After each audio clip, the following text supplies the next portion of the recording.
बहुत बहुत धन्यवाद।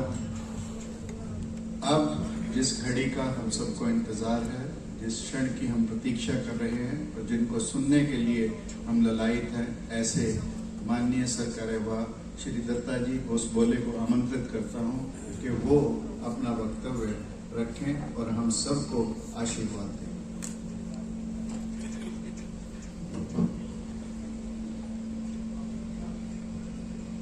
हरि ओम। मंचासीन परम पूजनीय गीता मनीषी और इस सारे महाअभियान के प्रेरक शक्ति पूज्य ज्ञानानंद जी महाराज जी, आचार्य सभा के प्रमुख संयोजक परम श्रद्धेय परमात्मानंद जी महाराज जी, इन सबके चरणों में नमन करता हूं। और इससे पहले यहाँ के कार्यक्रम में सभी का संबोधित करते हुए हम सबके अंदर ऊर्जा प्रदान किए, वैसे देश भर में कई वर्षों से ऊर्जा उत्पन्न करते हुए सभी लोगों को योग मार्ग पर ले जाने वाले श्रद्धेय बाबा रामदेव जी और गायत्री परिवार के प्रमुख डॉक्टर चिन्मय पंड्या जी यहाँ उपस्थित रहे, उनका भी मैं इस समय अभिवादन करता हूं। श्री गजेंद्र जी, नवीन जिंदल जी, सभागार में उपस्थित सभी सज्जन बंधु, श्रद्धेय माता भगिनी, भाइयों,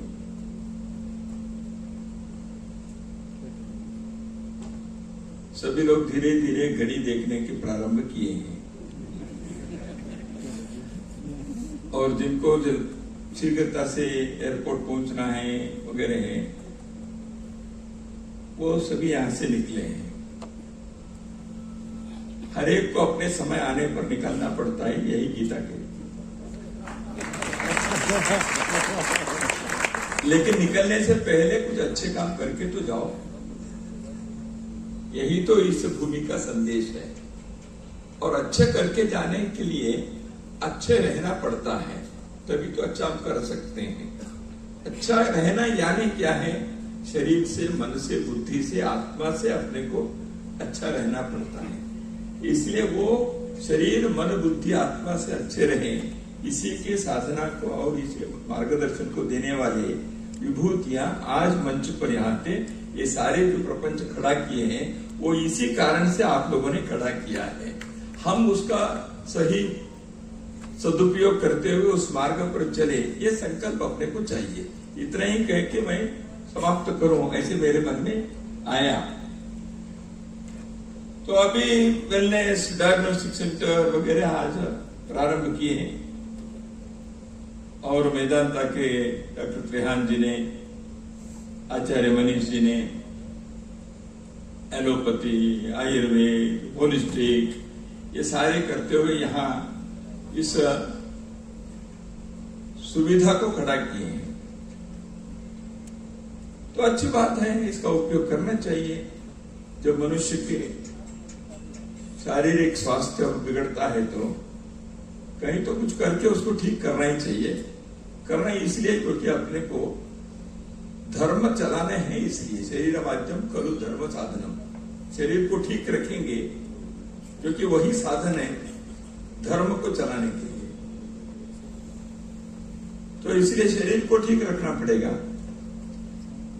लेकिन केवल शरीर ठीक रहने से नहीं होता है, इसलिए मन, बुद्धि, आत्मा भी साथ देने चाहिए, तभी तो शरीर ठीक रहता है। तो इसलिए शरीर और मन दोनों को ठीक रखना है। इसलिए योग मार्ग के वाले यहाँ उपस्थित रहे। मन, बुद्धि, आत्मा सबको ठीक रखना है, इसलिए गीता के ज्ञान देने वाले यहाँ हैं। आप सब ठीक रहे तो ठीक नहीं भाई। बाहर के लोग भी हमारे देश पर कुछ कुछ करते रहते हैं, आर्थिक क्षेत्र से, रणनीति, कूटनीति, सब क्षेत्र से देश की रक्षा करने हैं, इसलिए ऐसे लोग भी यहाँ बैठे हैं। तो इसलिए हम सबके स्वास्थ्य, आरोग्य, सुरक्षा रहे, ऐसी चिंता करने वाले यहाँ रहे हैं। तो मेरे मन में आया कि योग और गीता इन सबके आप ठीक से चलेंगे और जीवन को यज्ञ के नाते हम चलाएंगे, जैसे गायत्री परिवार होता है। तो अलग से वेलनेस सेंटर, डायग्नोस्टिक सेंटर चाहिए क्या? नहीं चाहिए। तो मेरे मन में आया ये सबके चीज के लिए संघ की शाखा में भी आप तो रहते रहेंगे, तो वेलनेस सेंटर, डायग्नोस्टिक सेंटर वो सब प्रतिदिन हम चला रहे हैं, तो देश भर में। तो लेकिन कहीं ना कहीं संतुलन बिगड़ता है। जब संतुलन बिगड़ता है तो उसके लिए के उपचार चाहिए। केवल उपदेश से नहीं होता। इसलिए महाराज जी ने कहा कि गीता केवल उपदेश नहीं, उपचार है, मानव का श्रृंगार है। तो इसलिए कुरुक्षेत्र के उस रणभूमि पर जब अर्जुन विषाद होकर खड़े रहे तो केवल गीताचार्य ने उपदेश नहीं दिया, वो उपचार था। और वो केवल अर्जुन के लिए नहीं था।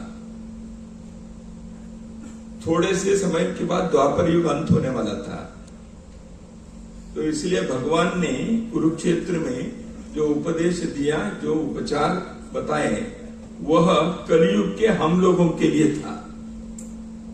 तो इसलिए वो केवल अर्जुन के लिए बताया, ऐसे सोचकर उसको केवल एक पूजा और पाठ्य के नाते नहीं रखना, जो महाराज जी ने हमें मार्गदर्शन दिया, वो कलियुग के लोगों के लिए भगवान कृष्ण ने बताया।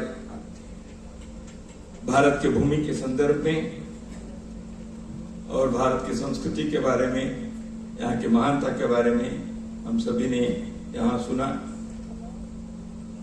केंद्र के संस्कृति मंत्री, आचार्य सभा के प्रमुख, सभी लोग भारत के संदर्भ में भारत ने क्या विश्व को दिया, मानवता को दिए, सब बताए। भारत की पहचान क्या है? गौ है, गीता है, गंगा है, गायत्री है, गुरु है, ग्रंथ है, ग्राम है। इन बातों को यदि हम जीवन में सुरक्षित रखेंगे, उन्होंने बताए हुए मार्ग पर पालन उसके चलेंगे, अगली पीढ़ी को इनके बारे में ठीक से बताकर वो अपने जीवन में इसके बारे में श्रद्धा, इसके पालन, इसके रक्षा ये करेंगे, तब भारत भारत बना रहेगा। जो हम भारत की महानता बताते हैं वो नहीं तो इतिहास के पुस्तकों में, म्यूजियम के कक्षों में, धरोहर के नाते रहेंगे, लेकिन वो जीवित संस्कृति और सभ्यता के नाते जब तक भारत रहेगा तब तक दुनिया के लिए एक गारंटी है। भारत विश्व के लिए, स्वास्थ्य के लिए गारंटी है। इसलिए भारत मनुष्य के डायग्नोस्टिक सेंटर है। भारत मानव जाति के लिए वेलनेस की गारंटी है। तो इसलिए उसके प्रति आज जो वेलनेस और डायग्नोस्टिक सेंटर यहाँ आए हैं, यह एक संकेत है, एक प्रतीक है सारे भारत को विश्व के मानव जाति के डायग्नोस्टिक सेंटर और वेलनेस के केंद्र, स्वास्थ्य के केंद्र बनाकर ही हमको रखना चाहिए। वह आज संकल्प लेने के लिए आज का कार्यक्रम एक प्रतीक है, एक संकेत है, एक मार्गदर्शन है, ऐसे मैं मानता हूं। इसलिए आज गीता के ज्ञान को, योग के मार्ग को, यज्ञ की भावना को हम अपने हृदय में धारण करें, संकल्प लें कि हम मनुष्य को बड़ा बनाएं। मनुष्य तू बड़ा महान है, धरती के शान, मनु की संतान है, मनुष्य तू बड़ा महान है। मनुष्य बड़ा यानी क्या? मनुष्य के अंदर के जो अंतरात्मा में ईश्वर हृदय से प्रतिष्ठति, भगवान कृष्ण कहते हैं। इसलिए मनुष्य यानी ईश्वर के प्रतीक है। Each soul is potentially divine. हृदय से ईश्वर प्रतिष्ठित, हर किसी के अंदर वह ईश्वर, वह परमात्मा वो वास करते हैं। ईशावास्यमिदं सर्वम्। इसलिए मनुष्य यानी वो परमात्मा के, दिव्यात्मा के प्रतीक है। इसलिए मनुष्य बड़ा बनता है। केवल मनुष्य अपने बाकी धन से, सत्ता से, बुद्धि से, ज्ञान से नहीं बनता है। वो परमात्मा के अंश मेरे अंदर है।